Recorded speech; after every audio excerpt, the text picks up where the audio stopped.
Hi, I'm Pat Iyer, and I have written or edited a total of 49 books. I want to share with you for a couple of minutes what it means to be an author of a book. What does that mean for you if you're a business person? Let's suppose you have a coaching or consulting practice, or you're an entrepreneur, or you're a speaker. When you have a book that you have written, it automatically gives you a higher level of credibility. And here's a little secret. Even if the person holding your book and says, wow, she wrote a book, even if that person never opens the cover of the book, just the fact that you have written it is an accomplishment that's impressive.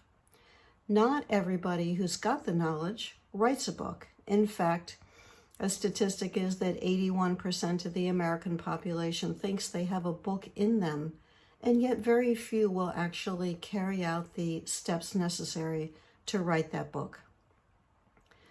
If you are in the business world, having a book gives you more authority, more visibility, and more credibility.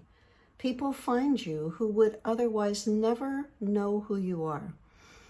And that's a huge boost when it comes to competing for work, as we live in a competitive world, being able to raise your fees, being able to influence people and help them.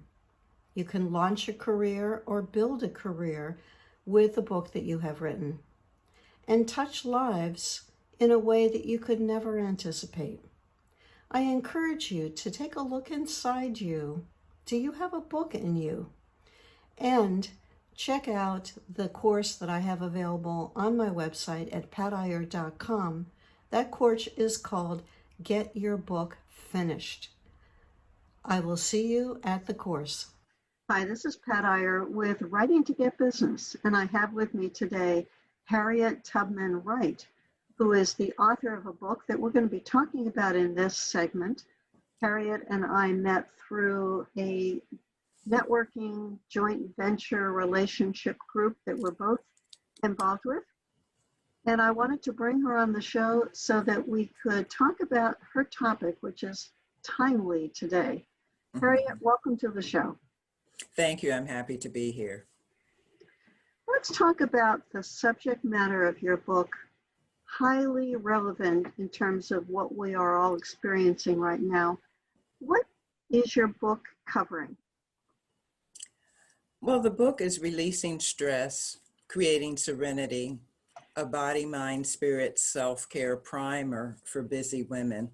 And so the focus is really teaching the value of self-care practices and for the body, for the mind, for the spirit, for the soul. Self-care is so essential as we serve and support others, that we begin with taking care of ourselves so that we are better positioned to serve and support others with a little vigor and vitality. So it's especially important now, as you said, especially important.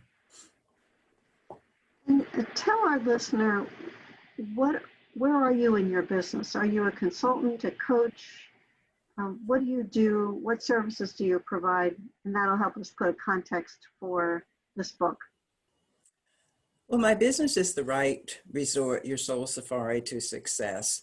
And I really work with women, mature women, entrepreneurs, executives, leaders, change makers, guiding them to fulfill their soul's calling, to take care of themselves so that they can have a healthy, purposeful, and prosperous life. So it's a guidance process like coaching. And also I do teleclasses, webinars, and some live events that are being reformatted for virtual. And of course, I do a lot of speaking as well. I'm curious about what drove you to write this book. What was the motivation behind creating it? I'm the firstborn in my family, and when my sisters, who were twins, were born 7 years later, I became my mother's helper. I did everything. I did everything, everything, burping, everything. And then my brother was born a year and a half later. So there were three babies essentially in the family. And I had a good deal of my time was in helping take care of them. And my uncle came and he told my parents, get a babysitter and let this child be a child. And so, from that personal experience, I realized it freed me up to be able to do what I wanted to do. And what I find, obviously, as women, we tend to take care of our families. We're working, we serve our boss. We are perhaps putting our own passions on the back burner to serve. And again, when I realized, okay, if we're going to be fully who we are meant to be as women leaders, as women business people, as just women who have something to contribute, we've got to learn self-care practices so that, again, we are better positioned to serve and support others. So that was really my motivation. And, working, just being around other women who could not fully be who they were because they were taking care of others. And the caretaker role now, especially, we're taking care of elders, we're taking care of grandchildren. This is a big role that women play, which again is why we must take care of ourselves first. We all know, we're familiar with the oxygen, with the flight attendant who says, if there's an emergency, put your oxygen mask on first. Well, you don't want to pass out while you're trying to help somebody. So. Mhm. Mhm. Yeah, I think you're pointing out something that is prevalent in so many cultures around the world, that the woman is expected to be the caretaker, and Yes. that sets up conflict and stress. A great deal of stress, frustration, overwhelm. And what I found, with many women, it takes a crisis, which can often be a physical crisis, just a breakdown, a depression, or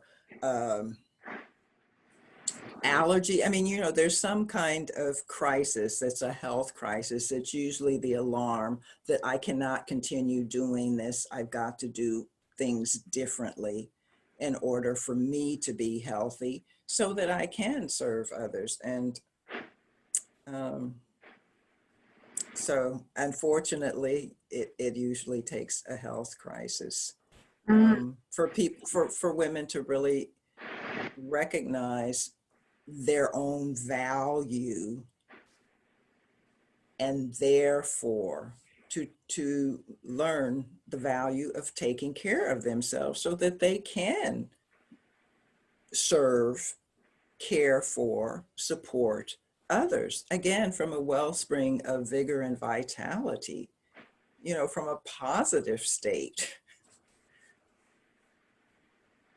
As you were talking, I was thinking about the implications for women and for the self-care and the desires of women to get educations, to start businesses, to do as much as they can. I was thinking about my grandfather, who grew up in a whole different era in Mhm. terms of how women's roles were fashioned. And he said to my husband one time, I wish your wife had never gone to get her degrees in nursing. It was totally unnecessary. She could have been staying at home taking care of me. And I thought, wow, that's such a different perception of the role of a woman. I was stunned by that. And yet, Mhm. I'm sure it's not an unusual mindset, particularly for people who grew up in an era where women, his wife didn't drive. She, to my knowledge, never worked outside the home. They had one child, my father. She was in a whole different place. And they had a very unhappy relationship. They bickered and nipped at each other all the time. You know, little cutting remarks. We got to the point that we didn't want to be around them because they were always fighting, but on a very low level, not a big, I'm leaving you and I'll never be back again, but always that unhappiness in their relationship. And I don't know how much of it was due to my grandmother not having anything to occupy herself, or how much she was forced, like you. Her parents died when she was 12. She went to work to support herself at the age of 12 and had no choice about that. And I congratulate your uncle for recognizing the situation that you were in. Did your family get a babysitter after he made that comment? Oh, absolutely. Absolutely. And, you know, I didn't have grandparents. And so he was like a grandfather figure. I was actually born in Kansas City, and that's where my parents lived. And absolutely, there are people now who, you know, my sisters are grown, oh, I used to babysit you. So absolutely, it didn't mean that I was totally relieved from helping, but it's like, this isn't your full-time job. When my mother went back to work, we got a housekeeper.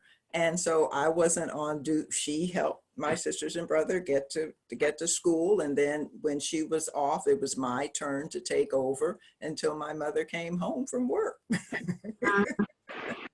So, you know, we worked it out. But I think, you know, as you were sharing that story, it again speaks to the importance of women being able to be who they were born to be and do what they were born to do. That's where the joy comes from. That's where the peace of mind comes from. That's where being able to share your gifts from a place of joy makes all the difference in your life, in your family life, in your business or organization.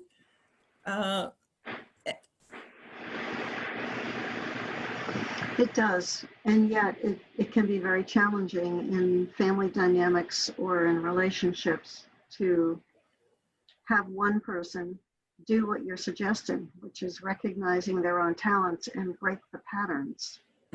People around them don't like to adjust to a new reality. I'm smiling as you say this because we're going through a paradigm shift right now. Most people are understanding that we cannot go back to what it was. We may not know what it's going to be, but we know we can't go back to what it is. So was, and therefore lots of adjustments are occurring, whether you like it or not. There's a degree of uncertainty, and yet there's also the possibilities, the opportunities. What can we create and co-create together? What is the world? What is the community? What is the organization? What is the business that I want? We get to co-create that now. Should we choose?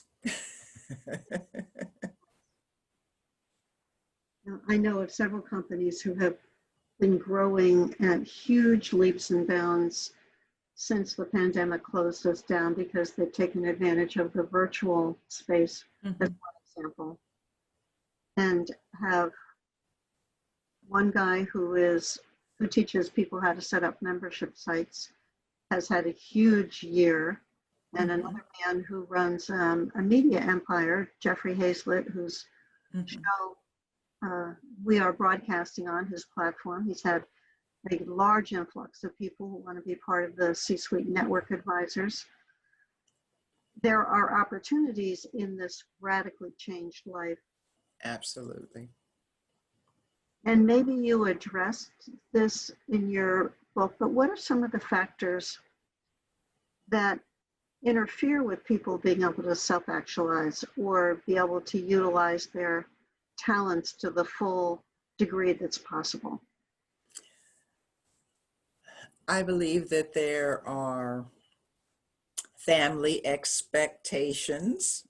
For example, I'll share in my own family, our edict, so to speak, was go go to college so you can get a good education, so you can get a good job, so you don't have to depend on a man. That's how we were programmed.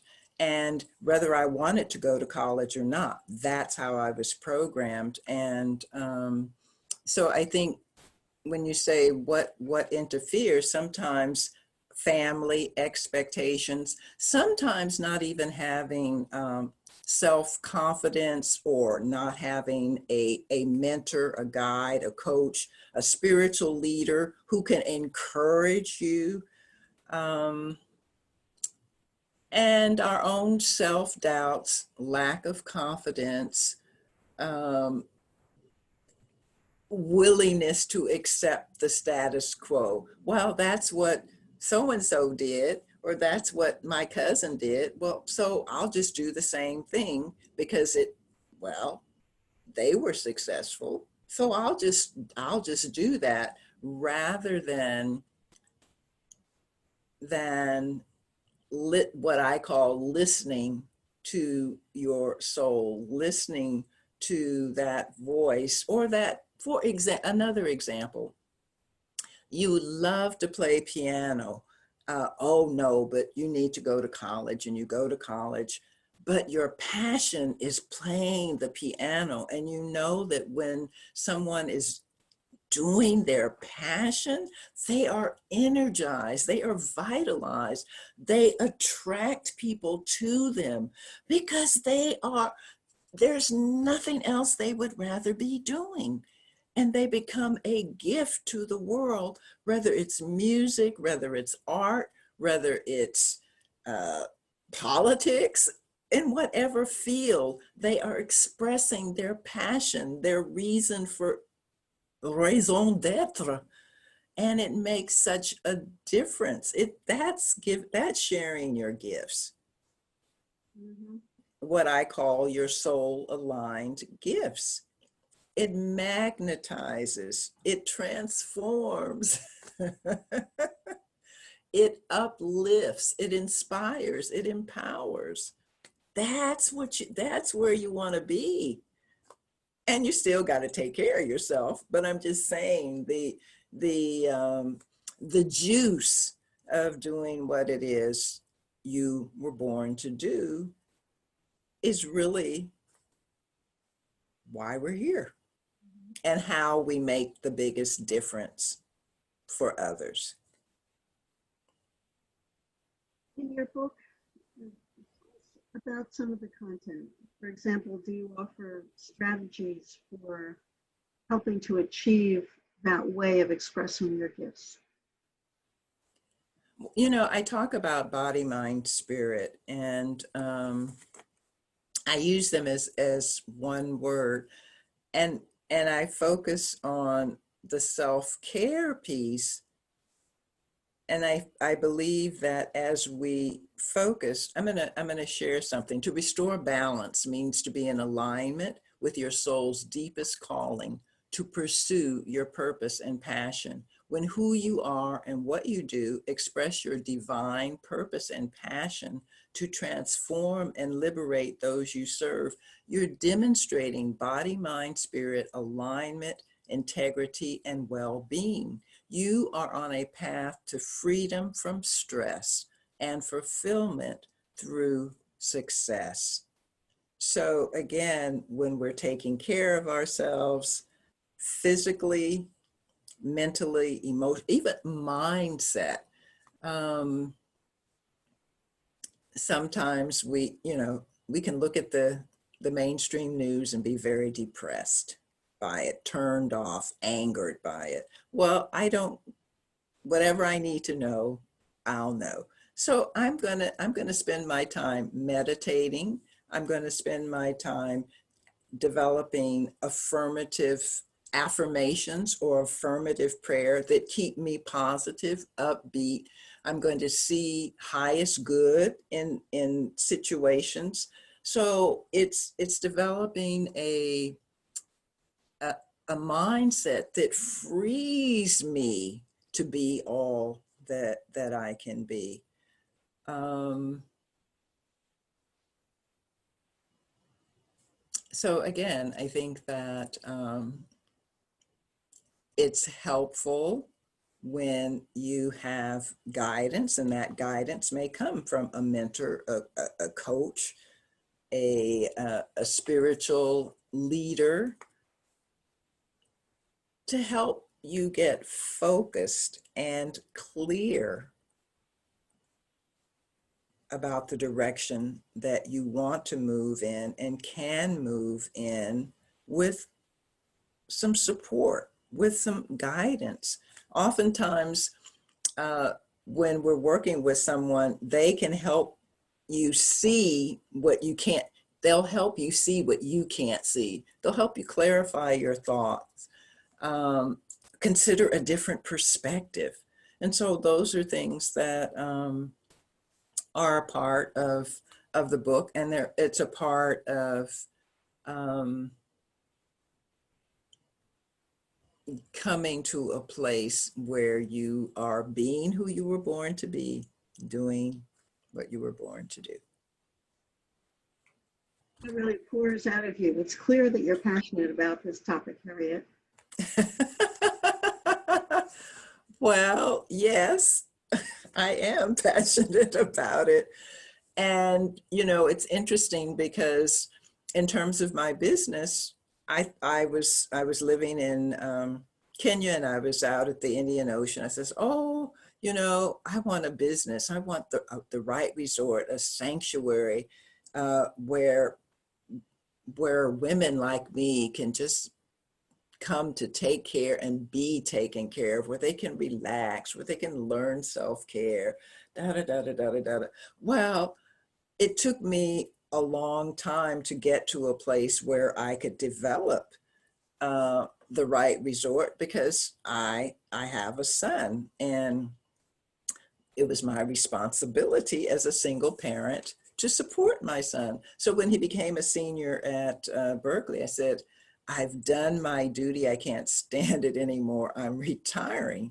And so I retired from the city of Oakland so that I could devote full time to this Wright Resort, which is absolutely about serving and supporting, empowering women, women executives, entrepreneurs, leaders, women in transition who get to that place and say, okay, I've retired, or okay, the kids have grown up. Okay, how do I contribute my gifts now? How do I reach back to that passion that I put on the back burner and bring it forward? In what way can I share my skills, my talents, my gifts at this stage of my life, and still be able to make a contribution? That's a good deal of what we're doing as we re-look at how we can best serve, support, contribute. It's an exciting time as far as I'm concerned. It's because we get to co-create what it is we want. We don't have to focus on how. We can focus on what we want. I'll just leave it at that. Co-create what is your dream? What is your passion? What is your desire for yourself personally, but collectively, in your organization, in your business, in the world? What is the world you want to raise your grandchildren in? What is,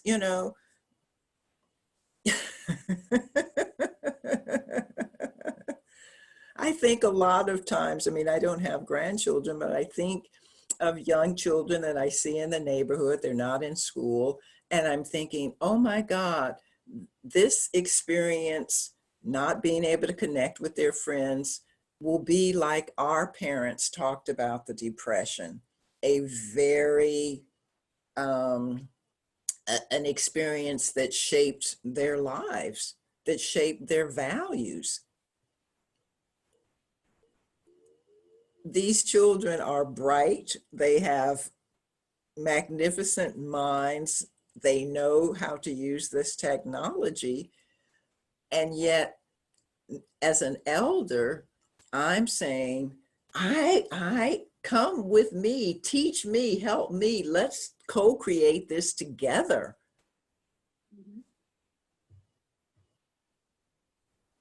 If we focus on the book for a minute, what advice would you give to somebody who is thinking about writing a book and is hesitant to do so?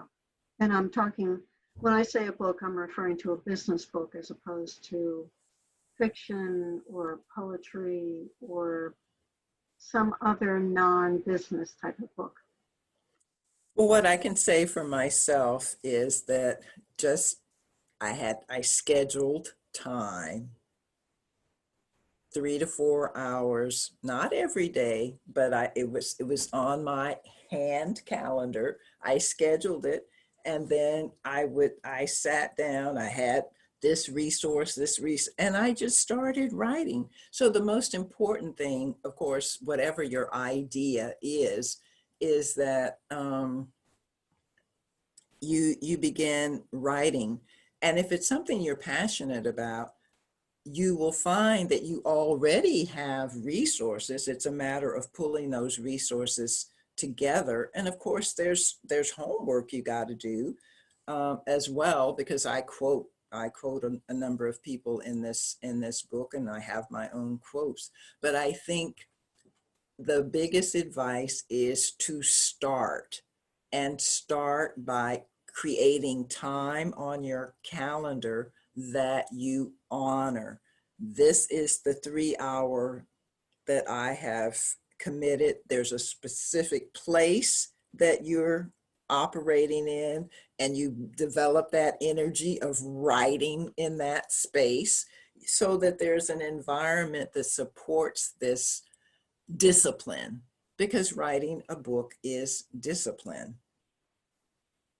And of course, you have experienced people who proof it, et cetera, et cetera, et cetera. And I have to say that one of the things that I loved the most was deciding on a cover, a cover for the book. I'm into butterflies.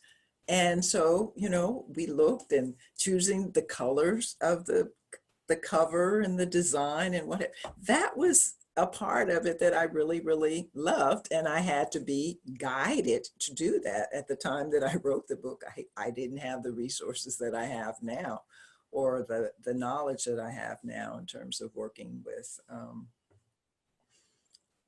the internet. So it's discipline. Yes, yes. Yeah, it doesn't get done without committing some time to do it. That's for sure. Is there another book in you, Harriet?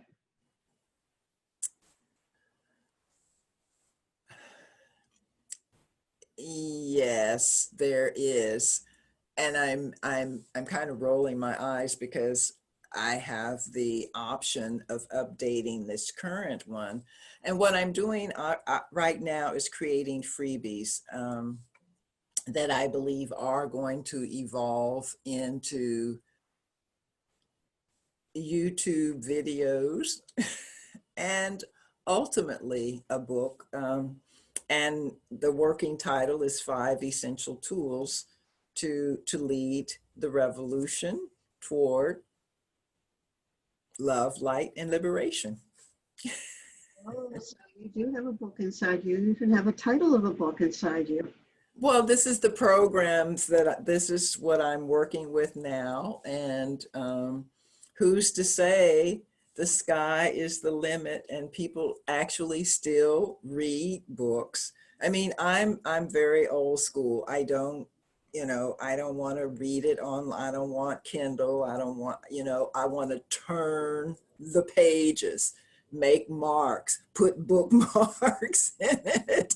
And I still think that there are people, or I'm choosing to believe that there are still people who like the tangible turn page book. It's so interesting too when so much is on Zoom, and how many people do you see with a background of books, a bookshelf? I even saw a virtual background of books. Well, see. Excellent. I know that our listeners are going to want to find out more about you and the services that you offer. What would be the best way for them to be able to connect with you? Well, I invite you to go to the Wright Resort.com, and that's THEWRIGHTRESORT,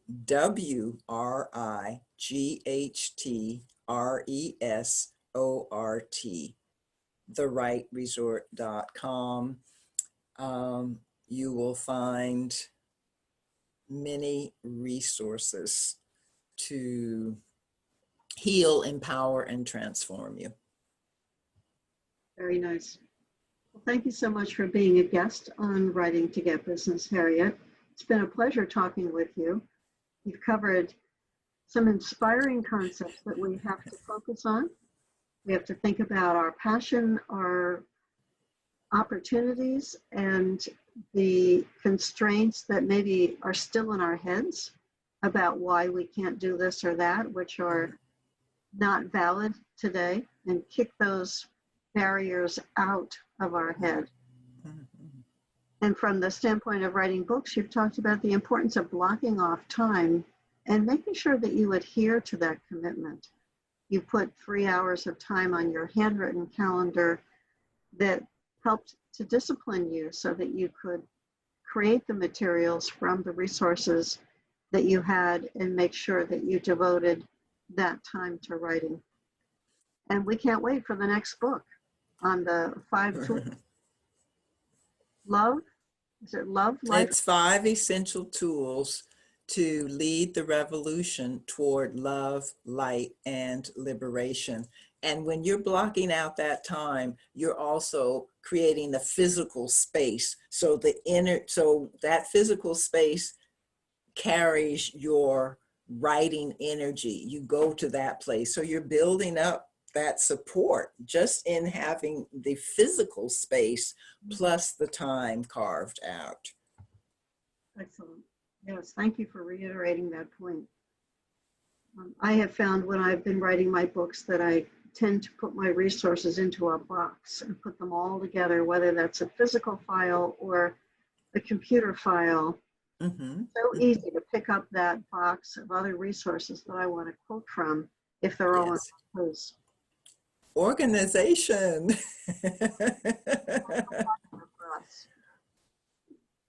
And thank you to you, the listener, who has been spending the last 30 minutes with us, hearing Harriet Tubman Wright and Pat Iyer talking about writing a book about body, mind, spirit, and some of the things that are important for us to remember as we go through life, that we're only going through one time, and we should make the best use of this possible. This is Pat Iyer with Writing to Get Business. I have with me Harriet Tubman Wright. We just finished recording a podcast, and I've asked her to tell you what you'll get from listening to her podcast. Welcome back to the show, Harriet. Thank you. And for the listeners, what you can expect is inspiration, information, really about the value of self-care and the importance of following your soul's calling, the importance of taking care of yourself so that you can better serve and support others, doing what you love most. Be sure to come back next week or click on the next show in this lineup and pick out Harriet Tubman Wright's show. Thank you for listening to this podcast.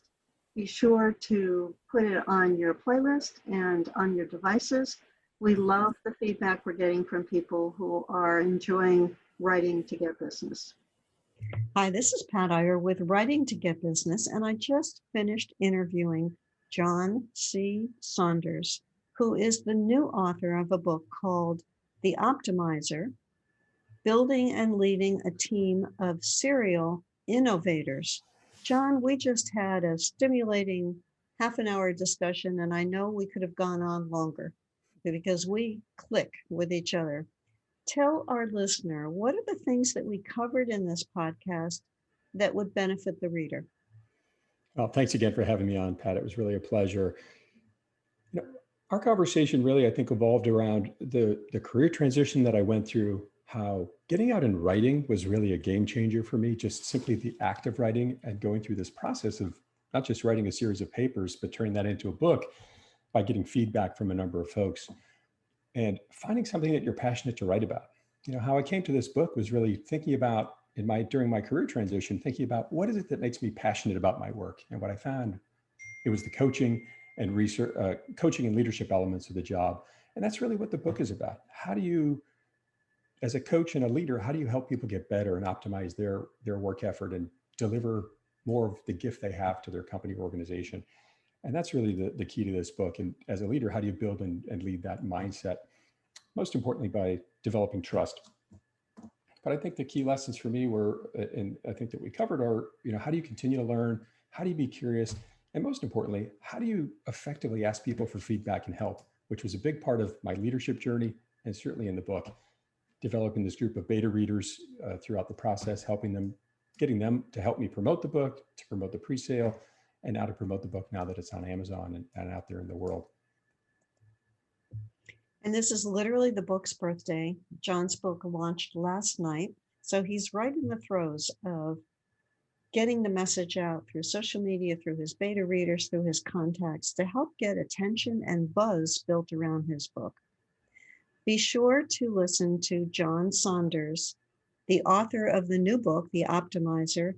You'll hear his interview next if you are paying attention to the order of these shows. And you'll find the shows on my YouTube channel called patiyer.com, or you'll find the shows on all the audio channels. And we also offer transcripts of our shows on patiyer.com. Be sure to get John's interview and be inspired by the systematic way that he approached writing and promoting his book.